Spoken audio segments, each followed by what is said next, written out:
feines o activitats que requereixen d'un nivell de concentració constant des que comencen fins que s'acaben. D'altres, en canvi, requereixen d'una concentració molt alta però durant un moment concret. Sí, una circumstància que fa que, aparentment, no tothom estigui fet per totes les feines. Per exemple, hi ha molts casos d'esportistes d'elit, ara que venim de parlar del cas Alcaraz, que no han pogut excel·lir en la seva disciplina perquè mentalment no podien lidiar amb tota la pressió. A la secció que setmanalment dediquem a la psicologia, ens centrarem en la incapacitat d'execució davant de situacions que requereixen d'aquesta alta concentració o el control de nervis. I no es preocupin que no ens centrarem en els casos excepcionals com el cas d'esportistes d'èlit, sinó que parlarem de tremolors, de bloquejos, de quedar-se en blanc en situacions que requereixen de molta concentració.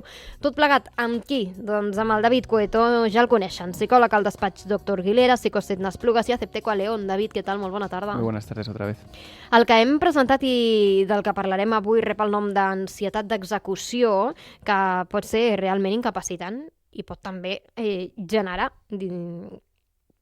distorsiones de toda mena. Claro, habéis puesto el ejemplo, ¿no? Que iremos hablando de alguien excepcional en el sentido con presión extrema, ¿no? Deportistas de élite que se juegan millones de euros prestigio en una jugada, ¿no? En una pelota, en un tiro.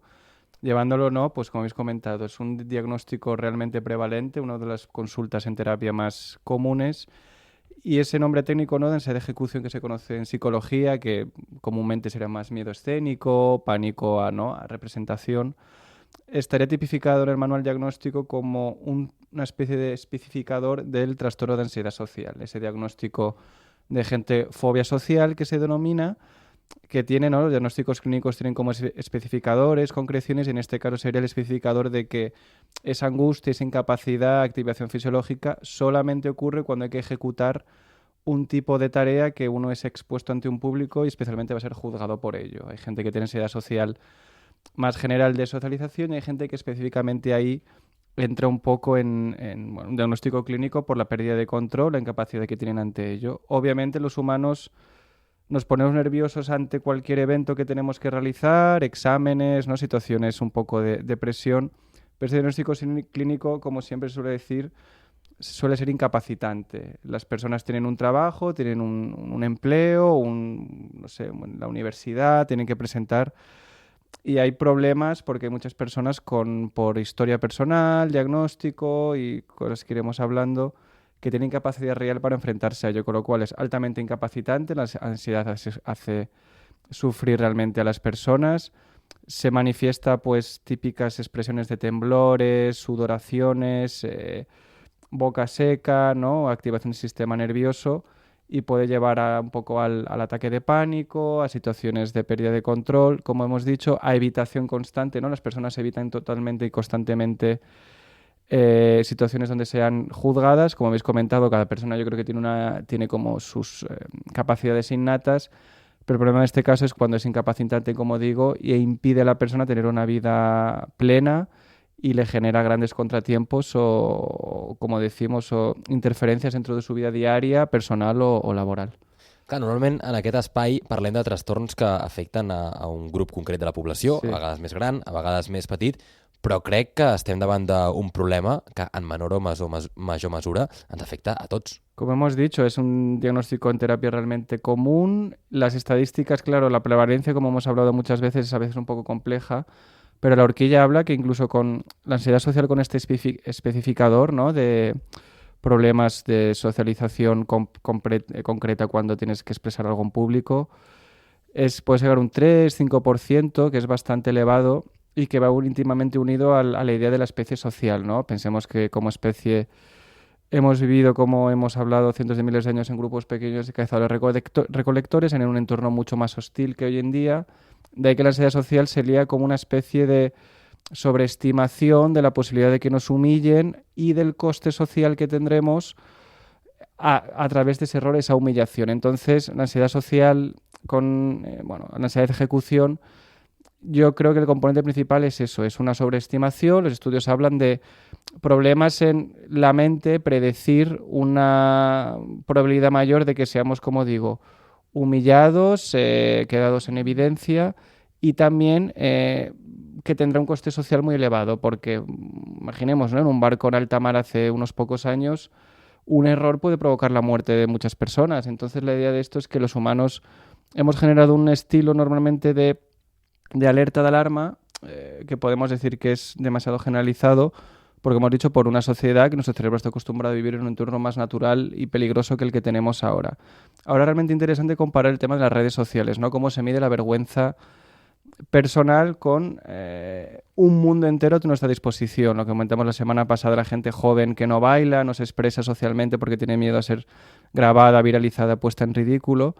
Y es muy curioso cómo hemos pasado de sociedades donde a lo mejor la gente no salía de una zona concreta geográfica y la ansiedad de ejecución iba dirigida solamente a un grupo muy pequeño, y ahora en una representación, un músico, un artista, un atleta es viralizado. Entonces hay un fenómeno muy curioso y intrigante de estudiar, que es si el cerebro computa de la misma manera una humillación en privado, si es todo el mundo entero. Entonces es un proceso bastante curioso lo que ha pasado en estos años, como digo, por la sobreexposición de las redes, y la gente ahora mismo, nuestro público, por así decirlo, seria el mundo entero. Ahora és possible con internet. Sí, també un fenomen curiós dins del problema que estem parlant avui és que hi ha molta gent que es posa davant de la càmera i que el segueixen centenars de milers de persones i no té cap problema d'ansietat d'execució, i en canvi, quan es planta en un escenari, no? Davant de centenars de persones, la cosa canvia, no? Perquè ja tenim el cara a cara i ja comuniquem de moltes més maneres. Clar, ara que parlaves d'aquest origen primitiu, que ho hem parlat d'altres trastorns, en aquest cas, per exemple, fa unes setmanes parlàvem de la dissociació, com un fenomen que ens permetia que en un moment de perill màxim poder sobreviure, no? Amb aquesta dissociació del cervell. En aquest cas, però, no veig gaire els beneficis que pot tenir. Més aviat ens perjudica, perquè en aquest cas és com si el cervell es retroalimentés de lo negatiu y no nos deixés sortir d'un bucle que ens acaba perjudicant clarament. Aquí, claro, siempre hemos hablado con el tema evolutivo, que hay que tener cuidado a la hora de escoger ejemplos, que a veces se cogen un poco lo que nos interesa como relato, que hay una especie de contradicción en la selección natural que podemos pensar.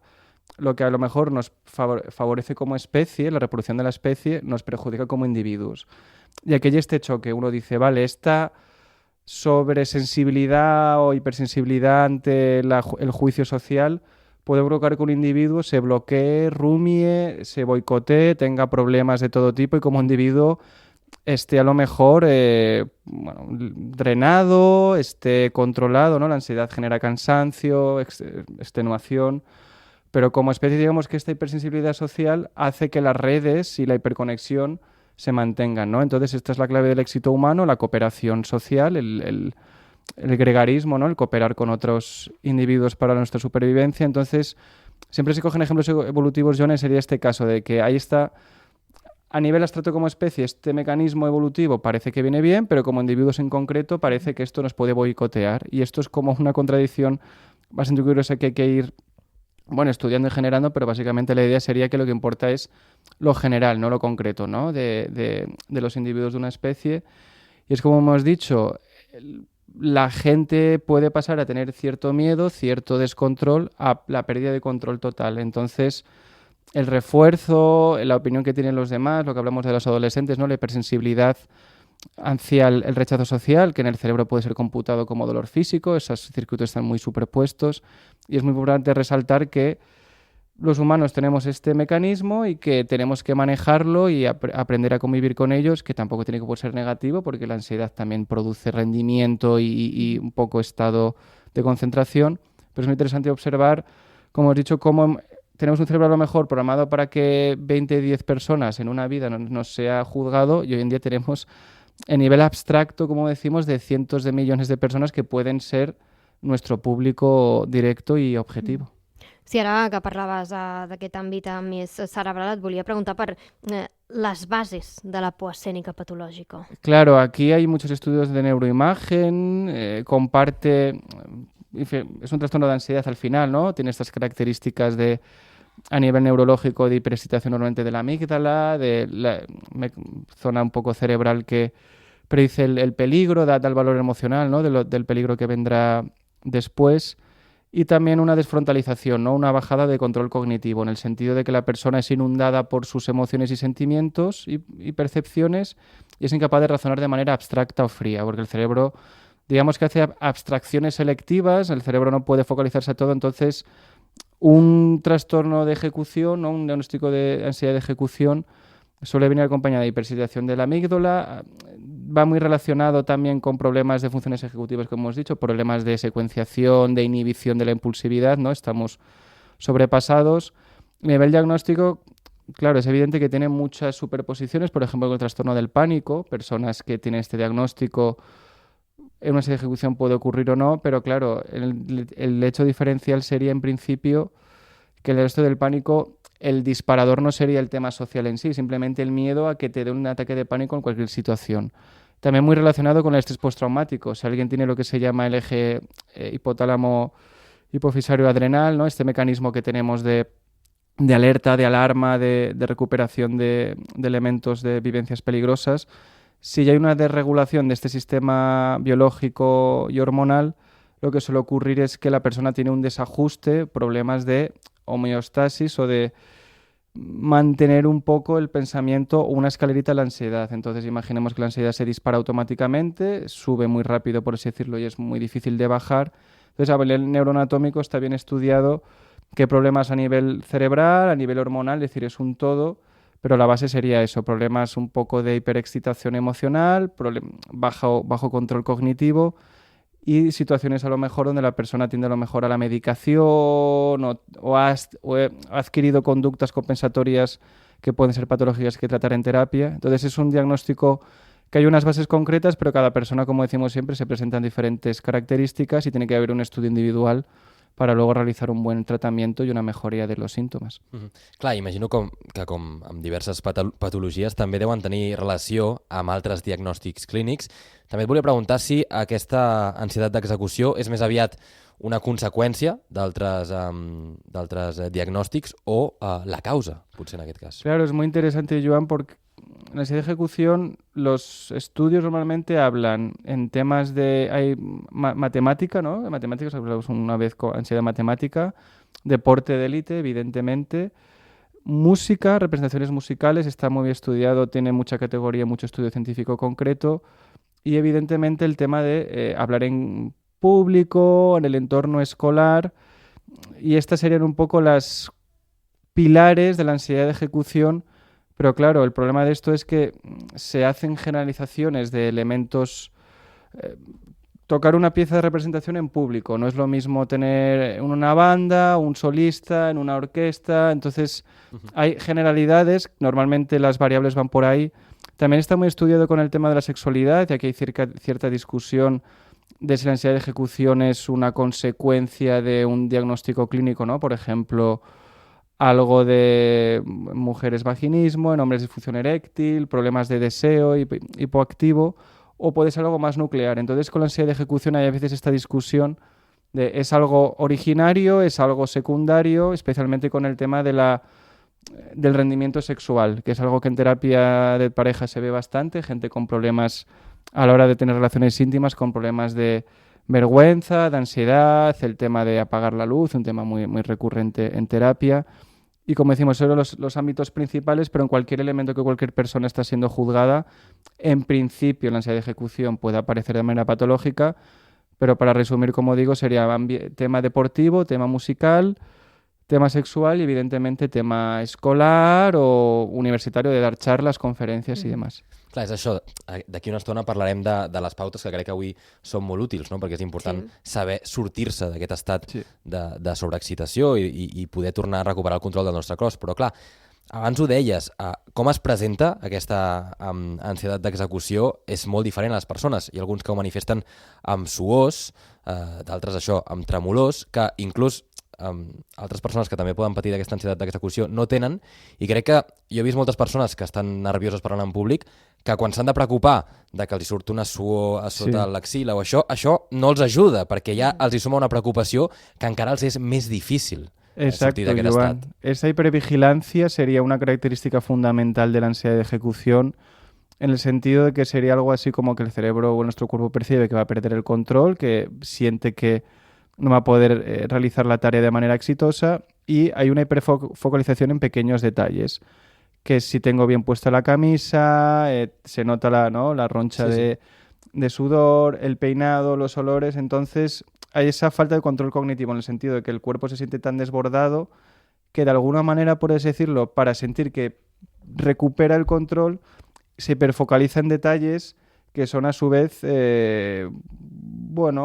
patológicos, o que lo que hace es que retroalimenta el pánico, ¿no? La ansiedad de ejecución se puede observar de una manera cíclica, ¿no? Y una estímulo, una hipervigilancia, una sensación de amenaza y se vuelve a repetir. Entonces, aquí se trabaja mucho con conductas de seguridad, depende de la persona, pero rituales, maneras específicas antes de entrar a, por ejemplo, hacer una representación, pueden ayudar o pueden provocar un boicot directamente del rendimiento. Entonces es muy importante estudiar y enseñar a las personas que la hiperfocalización, aunque parezca que nos ayuda, és un mecanisme que al final retroalimenta i empeora l'ansiedad d'execució. Clar, també hi ha una part que afecta molt a la gent doncs, que té molt la idea de mantenir la seva imatge. Sí. No? A nivell de la percepció que els altres tinguin de mi m'afecta a mi, doncs, en el meu àmbit personal, no? També. Llavors, també arriba un punt en què hi ha aquesta dissociació, perquè estàs tan pensant en què és el que està pensant l'altre, que ni estàs present ni estàs concentrat, i llavors també el marge d'error a l'hora de fer la teva tasca encara és més alt, ¿no?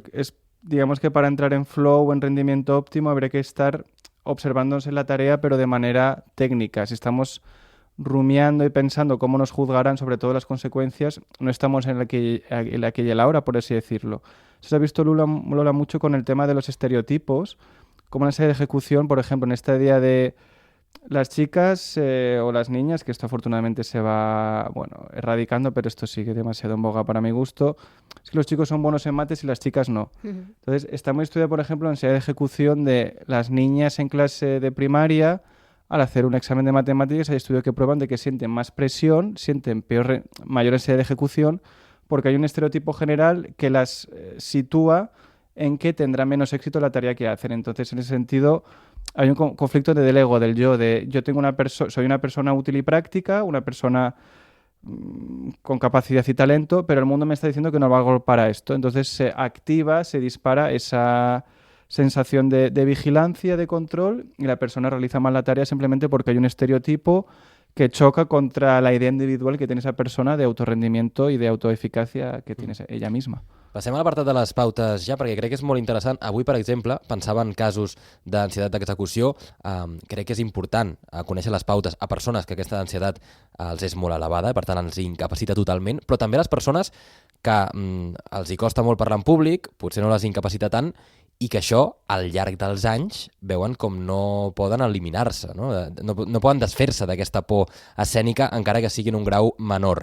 Tant per aquestes dues tipologies de la patologia que parlem avui, què seria el més indicat per deixar enrere, per posar un exemple, el parlar en públic, aquesta por a parlar en públic? Que es muy interesante, Joan, por lo que comentas, que en terapia viene gente y te comenta, ¿no? Yo llevo años pasándolo muy mal o estando realmente nervioso los días antes, y dices, bueno, uno puede vivir sin esta tensión constante, ¿no? Gente que ha vivido sin darse cuenta a lo mejor con necesidad de ejecución clínica. A nivel global, en psicoterapia, como suele ocurrir en la terapia cognitivo-conductual, es la mayor evidencia por esa idea de lo cognitivo y lo mental y la conducta. Pautas concretas. Aquí, pues evidentemente lo primero sería el entrenamiento, la repetición, el tener mecanizado una tarea que tenemos que llevar a cabo ayuda mucho.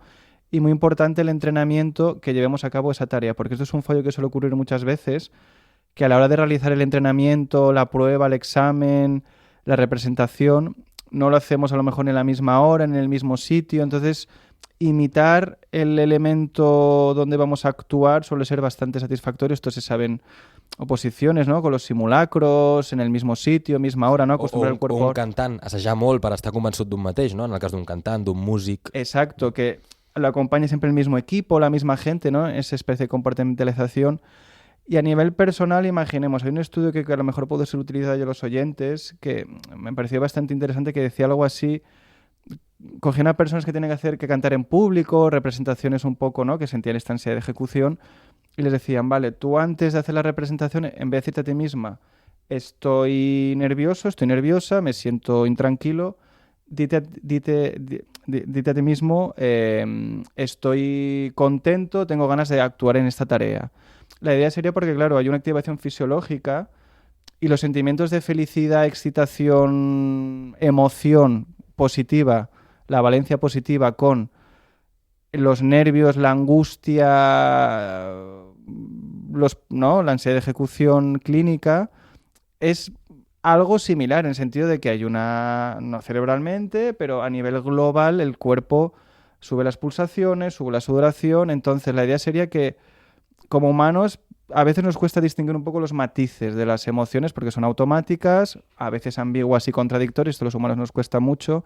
Entonces sería como lo que se llama en psicoterapia, en la reestructuración cognitiva del pensamiento, reinterpretar, hacer como fases de, vale, me siento nervioso, pero de alguna manera con entrenamiento, pautas y gente que nos ayude, o coaches expertos, psicoterapeutas o incluso personas cercanas que conozcan más ¿no? de lo que somos nosotros y lo que vamos a llevar a cabo, cambiar un poco el paradigma de estoy nervioso, me siento descontrolado, no, lo que realmente estoy contento, tengo ganas de hacerlo.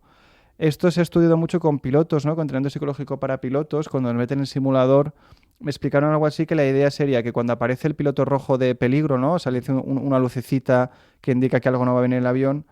De alguna manera sería algo así como que el piloto, en vez de decir, uff, madre mía, menudo marrón, ya viene otra vez aquí, ahora tenemos un problema, sería algo así a nivel global como frotarse las manos y decir, vale, por fin tengo un reto, nos ponemos a ello. Veure-ho en positiu, no? Claro, este cambio de mentalidad requiere muchos factores, no solamente el querer cambiar de mentalidad, requiere, como digo, un entrenamiento, ¿no? Dominar el tema al que nos enfrentamos, hacer un proceso de entrenamiento claro, una escalerita puede unir muy bien de, diferentes elementos, pero en el global sería de esta pauta que el cuerpo, a nivel general, la excitación, la emoción y el nerviosismo son muy parecidos a nivel fisiológico y podemos reinterpretar esta manera de sentirnos mal, decir, vale, lo que mi cuerpo no está es nervioso, es contento.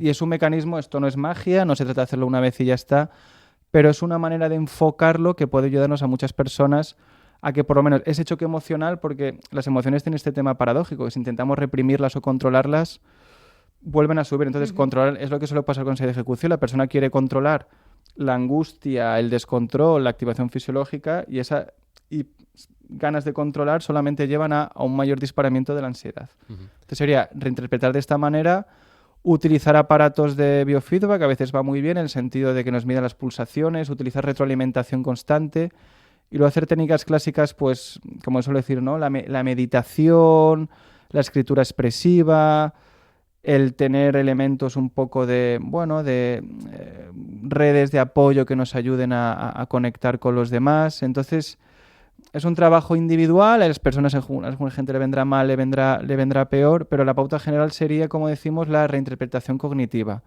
Hacer bloques de, pues, en vez de hacer una representación en total, dividirlo en pequeños bloques. Primero el llegada, calentamiento, ejecución y posttarea, en el sentido de que si el cerebro desmenuzamos la tarea global de representación, hablar en público, en pequeños elementos o bits más pequeños, esto al cerebro le puede ayudar en hacer check, porque algo inespecífico abstracto, como hemos dicho, el cerebro hace abstracciones selectivas, abstrae la información que considera adecuada para nosotros y nos pone nerviosos por ello. Entonces es interesante, como decimos, intentar reinterpretar esa emoción, excitación, ese nerviosismo, hacer un entrenamiento exhaustivo y tener claro de que, el pasarlo mal realmente no es malo. Hay estudios que hablan de que si uno está nervioso ante un examen o una tarea, planificará mejor, lo hará mejor. Es también acostumbrarnos a cierto malestar. No se trata de que el cuerpo viva siempre en un estado de reposo total. Es decir, la activación y el nerviosismo también nos ayudan a mejorar, pero hay un punto óptimo que si se pasa nos boicotea, que muchas personas, depende de la ansiedad rasgo que tenga, del estado actual que tenga, sensibilidad genética y muchas variables, hay que hacer un estudio exhaustivo, pero a nivel general sería un poco el resumen. Reinterpretar, entrenar y hacer pasos sucesivos que al cerebro le sirva para ver algo más concreto, específico, no tanto como algo tan global, abstracto y que se computa como peligro. Sí, la frase dels nervis són bons, crec que tots l'hem escoltat en algun moment. El tema és això, que no s'apoderin del nostre cos. I ja per tancar, David, volia posar un exemple més concret, perquè l'ansietat d'execució crec que molts oients que ens poden estar escoltant s'entrarien identificats quan digui la paraula examen de conduir. Sí. És un clàssic, no? A les pràctiques, hores i hores circulant per la nostra ciutat amb total normalitat, perfecte, respectant totes les normes, i arriba l'examen i els nervis, precisament, quantes vegades ens haurà passat, que ens traeixen i fan que no puguem conduir amb la mateixa normalitat i amb la mateixa perícia, no? Clar, jo vull preguntar perquè parlaves d'una planificació, d'un entrenament, però quan estem a l'examen i som conscients que estem molt nerviosos, ens suen les mans, ja veiem que allò no està sent com una pràctica més. Tenim un home darrere que apunta coses a... Llueve, tal... Clar, tot es complica. Què podem fer en aquests casos? Estem abocats a suspendre o podem, no sé, respirar, tranquil·litzar-nos y hi ha alguna manera de que puguem sortir d'aquest estat d'ansiedad? Es interesante, Joan, porque en terapia hay gente que... Yo he hecho terapia con gente que tiene el carnet de conducir y que necesita terapia psicológica para poder coger un coche. En estos casos, claro, aquí es delicado. Una de ellas puede decir, vale, me suda las manos, como hemos dicho antes, no es que esté nervioso porque estoy entrando, no sé, en Francesc Macià hay como 5 carriles y no sé muy bien para dónde ir. No es que estoy excitado y contento y emocionado porque voy a sacarme el carnet. La idea sería haberlo entrenado, obviamente, si no uno va al examen ya tiene como cierta pericia previa, y reconocer el tema de ser inexperto, en el sentido de que la ansiedad te dice eres un inútil, no vales para nada, abandona lo que estás haciendo.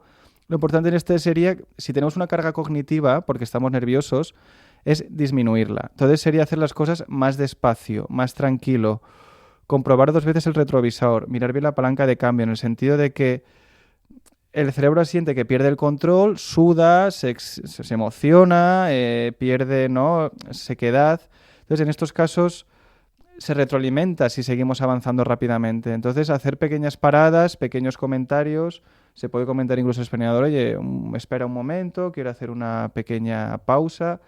Evidentemente, los ejercicios de respiración, intentar no ventilar, pero claro, eso hay que prepararlo con antelación. En el sentido de que si queremos que los ejercicios de meditación y de respiración funcionen, no van a aparecer de la nada. Se necesita un proceso previo de autorregulación emocional y el tema de la imaginación, pensar en un lugar seguro, en el sentido de si nos vemos abrumados por el momento actual, no podemos ponernos a divagar conduciendo, obviamente, porque estamos en una carretera con un vehículo de 1 tonelada, pero sería tener mecanismos de huida de, bueno, ahora mismo me siento así, pero esto pasará. Hay gente que repetirse cosas en voz alta le ayuda, otra gente que tendrá un amuleto o algo que le recuerde que todo irá bien. Entonces, en estos casos, asumir que ser inexperto incluye pasarlo mal en esa situación, pero sería haberlo preparado con anterioridad, haber hecho ejercicios de autorregulación emocional y si vemos que la cosa se pierde el control, levantar la mano y pedir ayuda, intentar que eso no nos abrume y manejarlo de manera, como hemos dicho, trucando al cerebro, ¿no? De, vale, esto no es que esté nervioso, es que estoy contento. Y aquí esto a lo mejor a algunas personas funcionaron, otras no, pero insisto que es un mecanismo útil y que en caso de que veamos que no es probable que lo hagamos sin ayuda, pues pedir ayuda psicológica, que me ha ocurrido de gente que en pocas sesiones, típico, tuvo el carnet de hace años y no ha podido volver a cogerlo, ¿no? Hay diferentes situaciones a llevar a cabo y es importante tener en cuenta que estaremos nerviosos y que no pasa nada por ello, lo único es no pasar el punto de no retorno del ataque o de la pérdida de control a través del conocimiento previo, porque si no es imposible que en la tarea en sí mismo, dejándolo todo al azar, salga o llegue a buen puerto. Un bon anàlisi el que hem fet i unes bones pautes, tant per la prèvia com per el moment. I el que també m'ha semblat interessant és fixar-nos en el post, no? Sí. Per després veure doncs, que això ha passat, que ho hem viscut, que ho hem fet de la millor manera possible, no? També analitzar aquesta part, Correcte. no? Dir, mira, ja ha passat i ja fora i no m'hi torno a fixar. David Cueto, com sempre, moltíssimes gràcies. La setmana vinent més. Bona tarda. Muchas gracias, buenas tardes.